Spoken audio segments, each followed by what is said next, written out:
C'est très rare d'avoir de bons moments dans la présence de Dieu. Ou bien je dirais autrement, c'est très rare de pouvoir entrer dans la présence de Dieu. On va parler un peu de la prière. Parce que des fois nous venons réellement ici et nous n'entrons pas dans la présence de Dieu.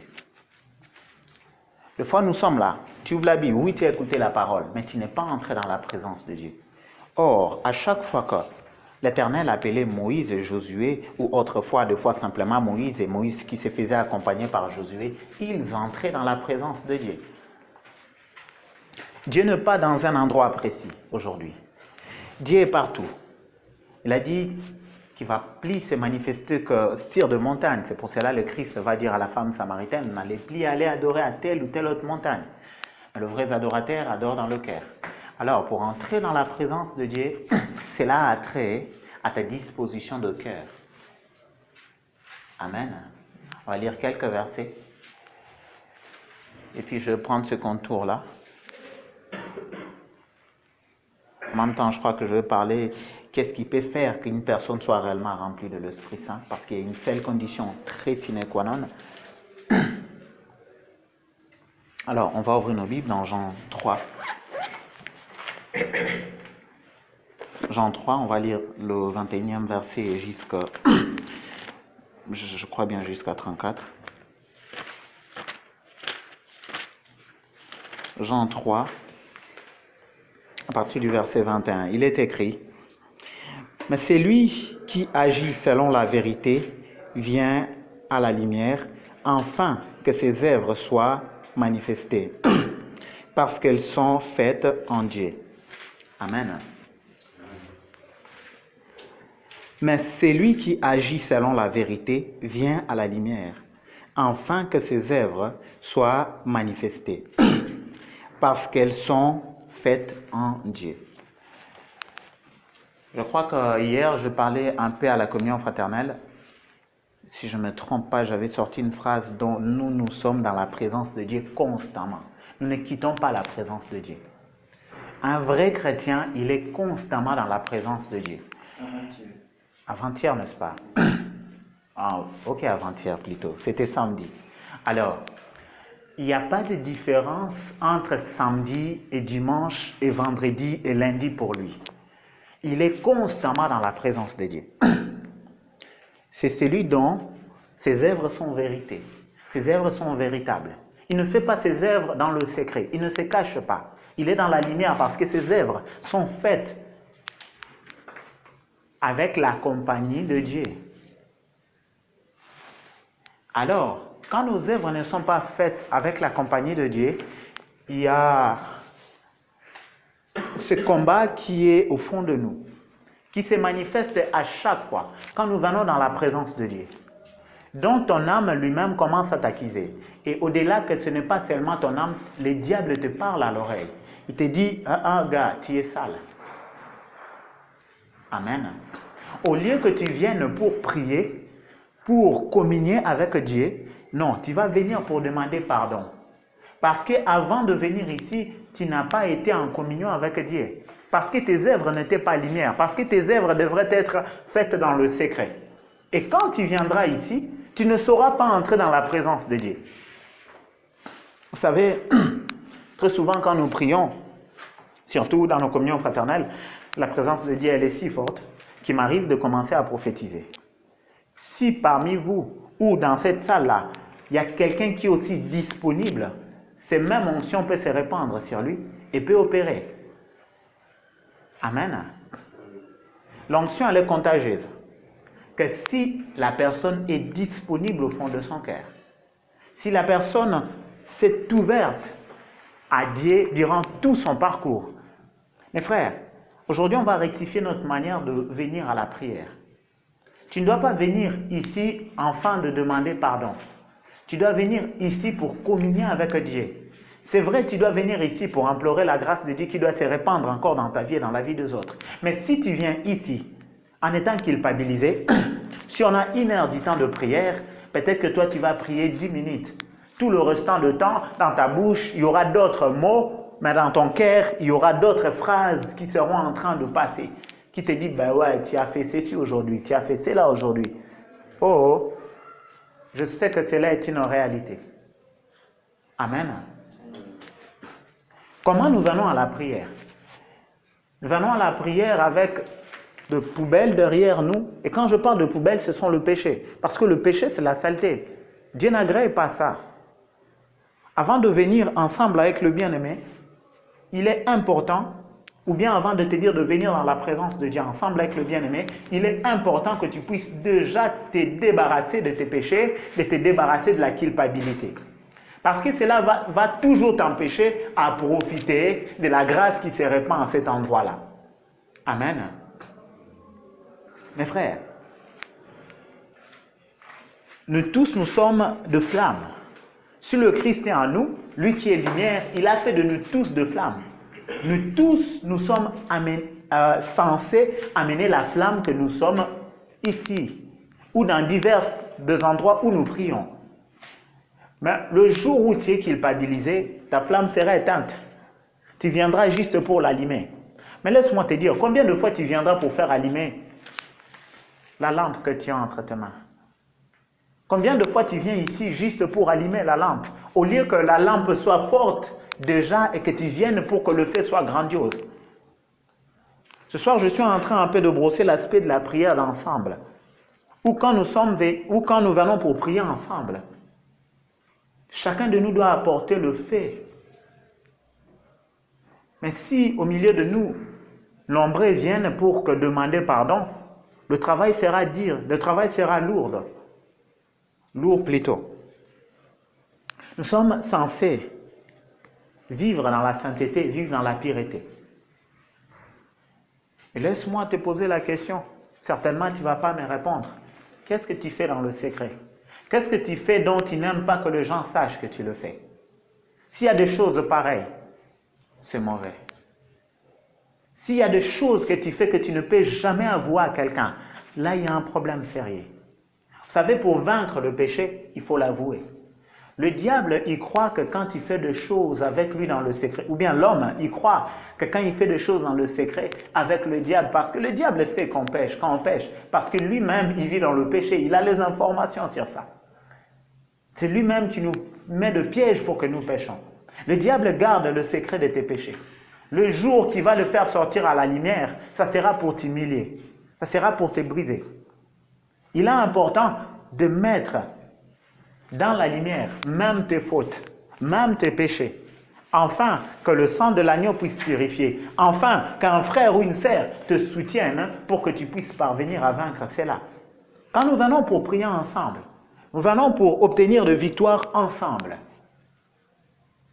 Mais si à chaque fois nous venons pour prier et que toi tu as le même sujet au fond de ton cœur, de ce même péché que tu ne parviens pas à vaincre, là, toute l'énergie sera dépensée en vain. Un homme de Dieu a dit, la manière de dépenser bêtement l'onction de Dieu, c'est d'utiliser l'onction de Dieu pour résoudre le même problème. Dieu n'a pas utilisé son onction pour résoudre le même problème au moment de la création. Son onction a agi pour séparer les eaux. Son onction a agi pour faire monter la terre. Amen. Qu'en est-il de nos vies? Il y a un travail à faire. Nous sommes appelés à nous battre pour vivre la sainteté. Aujourd'hui même, je vous dis que c'est un combat de chaque jour. Je ne vous dis pas de choses que moi-même je ne vis pas. Chaque jour, je suis tenté. Le Christ lui-même a été tenté. Vous savez, le comble de tout ça est que le diable ne nous tente pas seulement avec des objets, mais il vient nous tenter même dans nos pensées. Il nous lance de pensées parce que le mot diable signifie jeteur de pensée.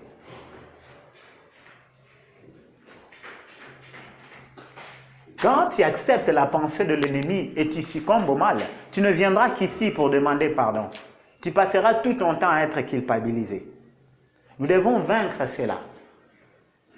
Nous devons implorer la grâce de Dieu, de sorte à comprendre le piège de l'ennemi, de sorte à comprendre le risque de l'ennemi. Nos prières ne pourront être efficaces que si nous tous, nous amenons la lampe que nous sommes et que nous brillons tous ensemble. Vous savez, là où il y a 10 lampes, la lumière est forte que là où il n'y a qu'une seule lampe, ou là où il n'y a que 2 lampes, là où il n'y a que 3 lampes. Tu es la lumière.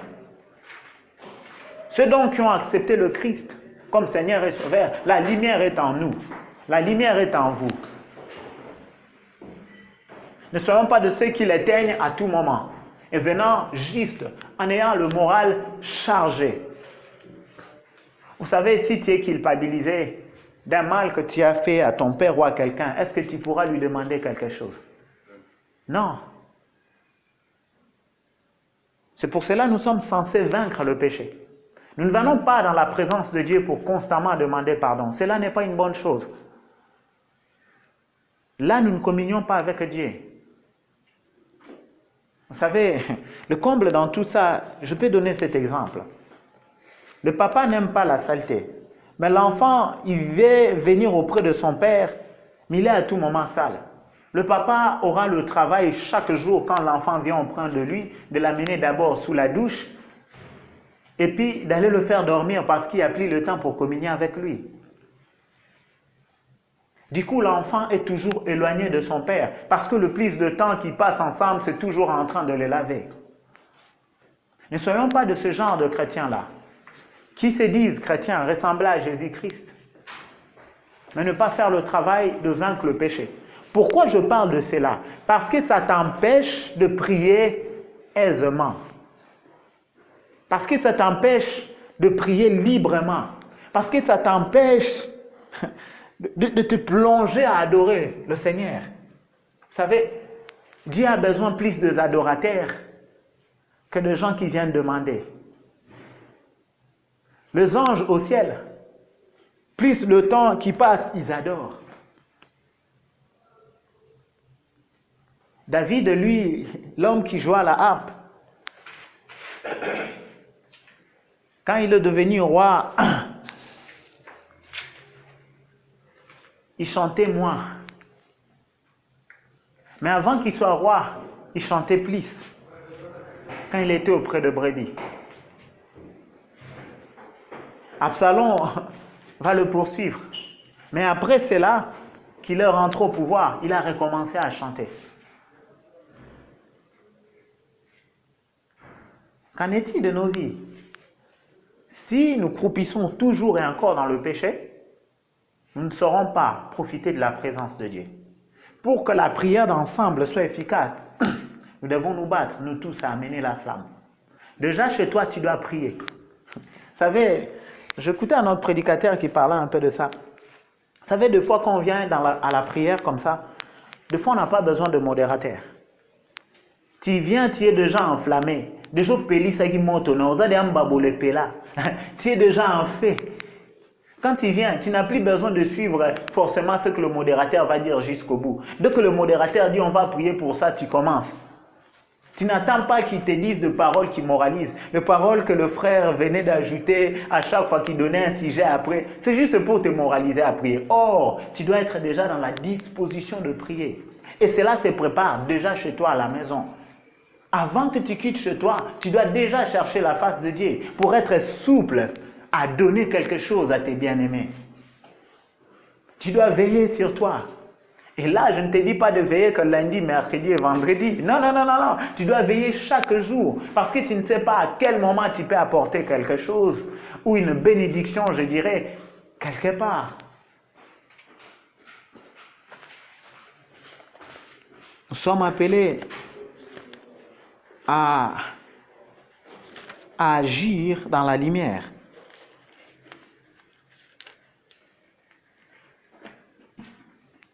Je vais lire la suite de versets. Et là, je vais parler un peu du baptême. Après cela, Jésus, accompagné de ses disciples, se rendit dans la tente de Judée. Et là, il demeurait avec eux et il baptisait.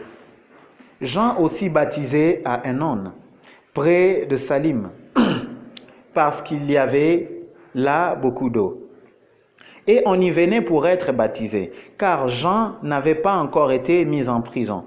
Or, il s'éleva de la part des disciples de Jean une dispute avec un juif touchant la purification.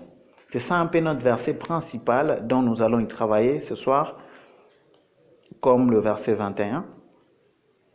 Ils virent trouver Jean et lui dirent, « Rabbi, c'est lui qui était avec toi au-delà du Jourdain et à qui tu as rendu témoignage. Voici, il baptise et tous vont à lui. Je vais me limiter là. Vous savez, le verset 21, si tu le lis, plutôt le verset 25, si tu le lis, tu ne comprends pas le lien qu'il y a entre le verset 26 et le verset 23 et 24. 22, 23, 24, 26. Apparemment, ça n'a pas de lien avec 25. Parce qu'on n'a pas détaillé. Je vais relire le verset 25.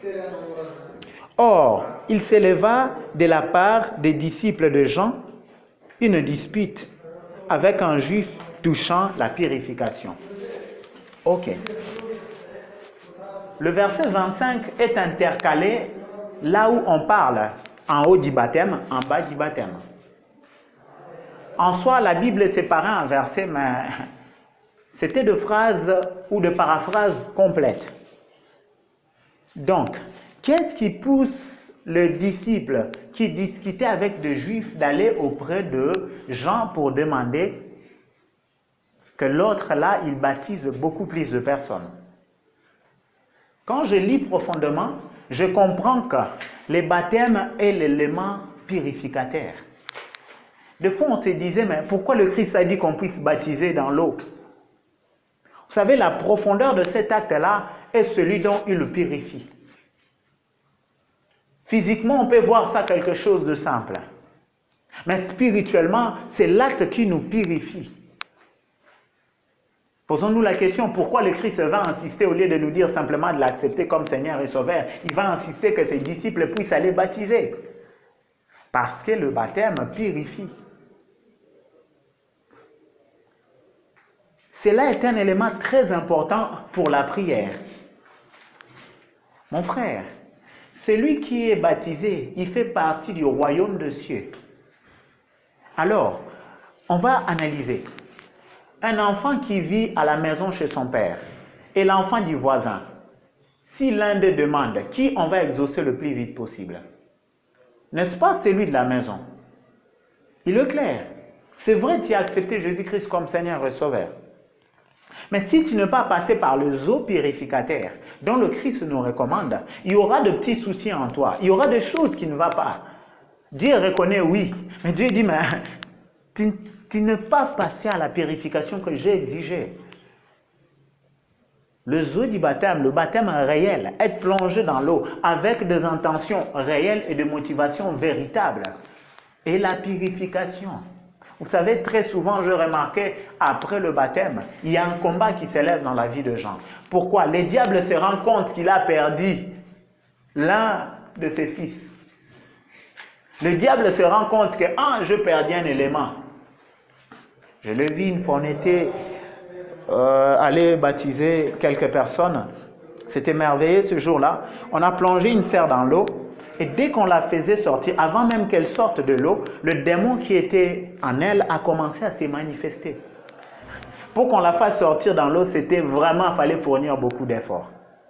Mais pourquoi le démon là s'est manifesté précisément au moment du baptême? Parce que le déclic s'était fait au ciel.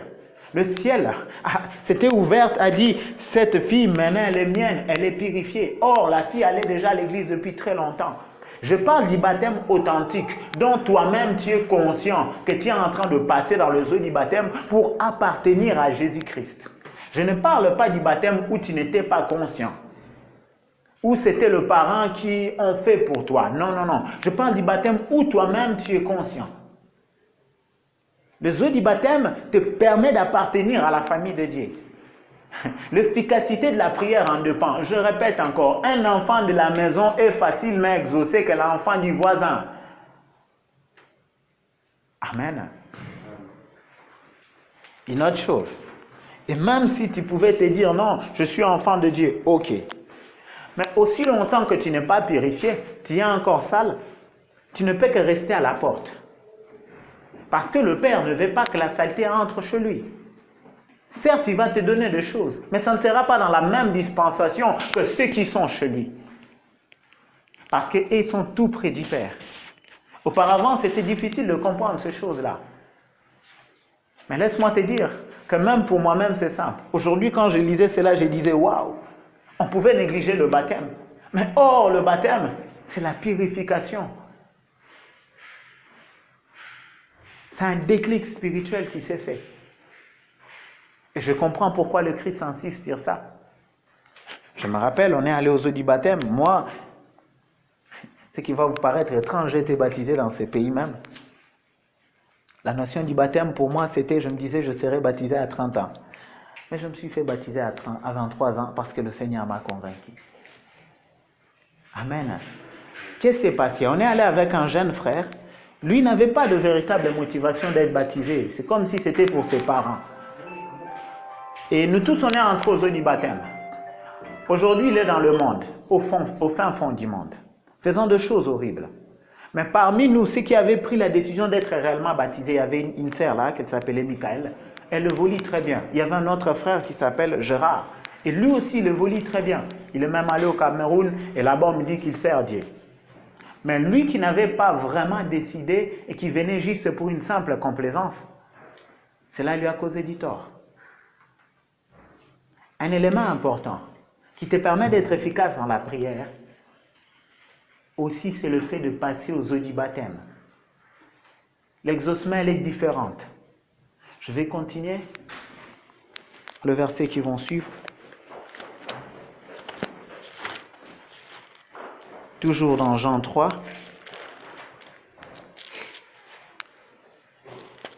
Alors, je commençais à partir du verset 27, qui nous dit ceci. Jean répondit, « Un homme ne peut recevoir ce qui lui a été donné du ciel. Vous-même m'êtes témoin que j'ai dit, je ne suis pas le Christ, mais j'ai été envoyé devant lui. Celui qui appartient à l'épouse, c'est l'époux. Mais l'ami de l'époux qui se tient là et qui l'entend éprouve une grande joie à cause de la voix de l'époux. Aussi cette joie qui est la mienne est parfaite. Il faut qu'il croisse et que je diminue. Je me limite là pour expliquer. Ce soir, c'est une grâce de travailler dans ces mêmes textes. Je parlais de la sainteté, d'agir dans la lumière. Je parlais du fait de passer à la purification, aux eaux du baptême. Et maintenant, je veux parler de l'appartenance et de savoir qui tu es. Pour que tu pries convenablement, tu dois savoir qui tu es. Tu dois parvenir à définir qui tu es. Jean, son efficacité, je répète Jean-Baptiste, je précise, son efficacité est du fait qu'il connaît qui il est. Il n'entre pas en confrontation avec le Christ. Il sait qu'il n'est pas le Christ. Quand tu pries, tu t'identifies comment devant Dieu? Tu dois savoir qui tu es. Tu dois savoir un peu ce de quoi Dieu t'a appelé. Vous savez, quand on connaît qui on est, on sait avoir confiance en nous-mêmes. Parce que même pour servir Dieu, il y a une part de confiance en soi-même que tu dois savoir exploiter. Tu as confiance en Dieu, mais tu as aussi confiance en ce que Dieu a déposé en toi. Tu as aussi confiance en ce que Dieu a proclamé dans ta vie. Jean savait qui il est. Venir dans la présence de Dieu, ne sachant pas qui tu es, ne te permet pas de prier convenablement selon ton rang et selon la personne que tu as en Christ. J'ai donné un petit témoignage. Un jour, je priais. Je me sentais coincé. La situation dans laquelle je traverse ne me plaît pas. Et je priais, je priais. Arrivé à un point, l'Esprit me conduit à lire dans le livre des Hébreux, où il est écrit précisément qu'un sacrificateur ne peut pas se présenter devant Dieu les mains vides. Je comprenais directement que je devais élever un autel. Je devais donner une offrande à Dieu. Le Seigneur m'a parlé clairement que tu es un responsable. Tu ne peux pas venir au-devant de moi à chaque fois les mains vides. Prie selon ton rang. Tu dois apprendre à te connaître. Tu dois apprendre à connaître qui est en toi. En toi, il y a Jésus-Christ. En toi, il y a Dieu. Il y a le royaume des cieux en toi. Parce que celui qui a fait le royaume des cieux en toi, il peut le faire à tout moment encore. Mes frères, Apprenons à reconnaître qui nous sommes. Cela te permet d'être efficace, être précis dans ta prière. Parce que c'est important d'être précis. Vous savez, si tu ne connais pas que tu as un mesure d'élever ou de porter un bidon de 5 kilos, à chaque fois qu'on te dira, aide-moi à prendre ce bidon de 5 kilos, tu diras, non, non, non, je ne peux pas. Le jour que tu apprendras que tu es en mesure de porter 5 kilos, tu le porteras facilement. Ce n'est que quand tu te connais que tes prières deviennent précises et efficaces. Parce que tu sais prier selon le poids de la personne que tu es. Voilà le comble aujourd'hui.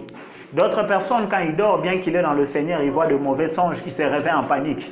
Ils commencent à chasser des démons là où ils ne sont pas là. Or, d'autres qui comprennent leur rang, ils s'élèvent, ils demandent à Dieu où est le problème précisément. Et dès qu'ils saisissent là où il y a le problème, ils prient précisément là où il y a le problème. Pourquoi? Ils reconnaissent qu'ils sont forts en Jésus-Christ. Ainsi, ils ne sont pas épris de panique. Et j'aime bien le dire, le nombre des anges qui est au ciel sont en grand nombre que ceux qui opèrent avec le diable. Le diable n'a pu que prendre un tiers alors que 2 tiers sont au ciel. Laisse-moi te dire, en aucun cas le diable peut vaincre le combat avec Dieu. Ce n'est même pas possible. S'il était fort, il allait rester au ciel. Ce n'est même pas Dieu qui l'a chassé. C'est l'ange Michael qui est venu combattre le maître à terre. Amen. Et si tu commences à connaître qui tu es en Jésus-Christ, ta prière sera efficace. Et ça, c'est le travail que toi-même aussi tu dois faire. Ça ne doit pas toujours être un homme qui viendra ici pour prêcher. Afin que tu connaisses qui tu es en Jésus-Christ. C'est dans ta méditation journalière que tu vas comprendre la capacité que tu as au travers du fait que tu as accepté Jésus-Christ comme Seigneur et Sauveur. Et ça, sont des éléments qui nous permettent de prier efficacement et d'une manière précise. En sachant qui tu es.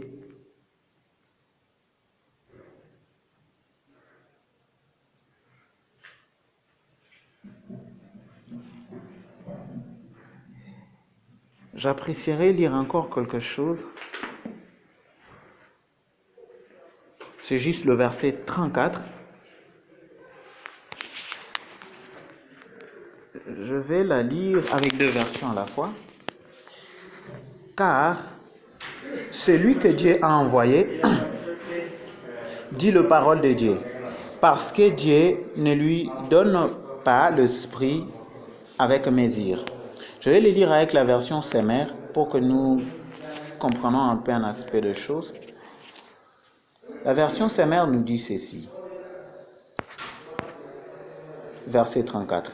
En effet, l'envoyé de Dieu dit la parole même de Dieu, car Dieu lui donne son esprit sans aucune restriction. Amen. Qui se croit un envoyé de Dieu parmi nous? Lève la main, lève la main. S'il y a quelqu'un qui se croit un envoyé de Dieu, qui croit qu'il est un envoyé de Dieu? Alors, il faut comprendre que tu es un candidat pour être rempli de l'esprit. Tu es un candidat pour être plein de l'esprit. Vous savez, quand un envoyé prie, c'est différent que d'un passager. Parce que l'envoyé, il est le serviteur du maître. Le maître a raison de lui donner parce qu'il y aura une redondance après. Un serviteur dont on prend bien soin de lui, il le prend aussi bien de son maître en répondant aux besoins et aux ordonnances que le maître lui envoie. Ainsi, le Seigneur nous remplit de son esprit. Vous voyez bien de miracles s'opérer. Vous voyez bien de choses se faire. Et moi aussi, j'aime tellement ça. Mais laisse-moi te dire que si tu n'es pas l'envoyé de Dieu, tu n'auras pas la dispensation de l'esprit pour opérer dans le miraculeux, le prodigieux, le prophétique. Ah oui, ça tu dois le comprendre. Cette grâce, Dieu le donne qu'à ceux qui sont ses envoyés. La prière d'un envoyé est précise. La prière d'un envoyé a trait aux besoins qu'il y a chez le maître. Amen. Quand tu viens prier et que tu pries plus pour toi-même, Tu n'as pas encore compris que tu es un envoyé. Si tu commences à comprendre que tu es un envoyé, tes prières seront orientées plus vers la maison du maître et le maître lui-même, il prendra soin de toi. Vous savez, si tu as un serviteur ou même une bonne ou un boy qui à tout moment il te dit « Ah chef, tu as oublié la clé ici, il faut qu'on le remette ici. Ah chef, l'enfant avait un problème ici. » Tu sens que cette bonne-là veut prendre soin de ta famille et soin de toi. Même quand ça ne sera pas le temps du salaire, tu vas lui dire « Prends. » Parce qu'on ce qu'on appelle chivi dans ces pays, le pourboire. Pourquoi quand nous allons au restaurant, nous donnons le pourboire? Parce que la servante a tellement bien servi. Et que tu te dis non, non, non, ça c'est merveilleux. Si tu sers bien, et que tu vois que tu es, et que plutôt tu comprends que tu es un envoyé de Dieu, tes prières seront autrement dirigées.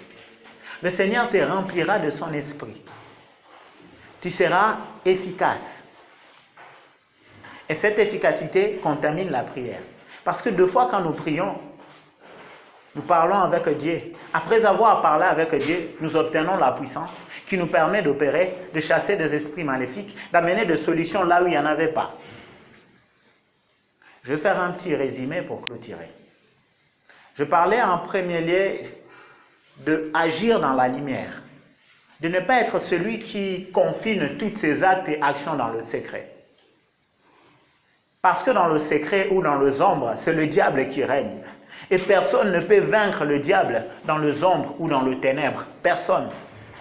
Ça a été son siège depuis très longtemps. Ce n'est pas toi qui peux comprendre et reconnaître son coin plus que lui. Sache-le, ce que tu fais dans le secret, le diable le connaît parce que c'est son milieu. Et que nous sommes appelés à être des hommes qui agissent dans la lumière. Et secondement, si je ne me trompe pas, je parlais du baptême, de la purification, d'être purifié dans le eau du baptême. En ayant conscience que Jésus-Christ est mon Seigneur et mon Sauveur.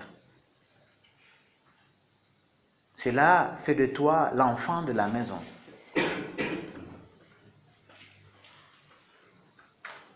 Et puis je parlais du fait de reconnaître qui tu es, savoir qui tu es. En dernier lieu, je parlais du remplissage du Saint-Esprit. Et c'est là, ce n'est que pour les envoyer. Le Christ va les dire que le Seigneur m'a rempli de l'Esprit, sans mes yeux. Tu veux vivre de grandes choses avec le Seigneur, comprends que tu es son envoyé. Et commence à vivre comme étant son envoyé. Quitte ton égoïsme, quitte tes penchants, quitte tes désirs. Choisis le désir de Dieu. Choisis ce qui plaît à Dieu. Choisis ce qui arrange à Dieu. Parce qu'un envoyé fonctionne selon son maître. Il agit selon le désir de son maître. Comme l'exemple du serviteur d'Abraham qui va choisir Rebecca pour Isaac. Il n'a pas agi selon ses désirs. Et c'est ce genre d'envoyés qui profitent réellement de leur maître. C'est ce genre d'envoyés qui vivent dans la joie auprès de leur maître. Nous allons prier.